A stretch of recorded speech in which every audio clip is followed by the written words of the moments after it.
पुण्यामध्ये रामगिरी महाराजांच्या विरोधात गुन्हा दाखल करण्यात आल्याचं सध्या समजतंय। मुस्लिम समाजाबाबत आक्षेपार्ह वक्तव्य केल्याप्रकरणी त्यांच्यावर हा गुन्हा दाखल करण्यात आलाय। पुण्यातील कोंढवा पोलीस ठाण्यामध्ये हा गुन्हा दाखल झाल्याचं सध्या समोर आलंय।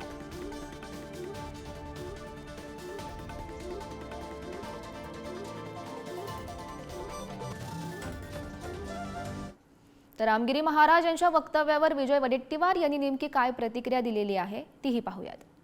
दोन समाजामध्ये भांडणं होतील, दोन धर्मामध्ये लढाई होईल, अशा प्रकारची शिकवण कधी संतांनी दिली नाही। हे कसले संत?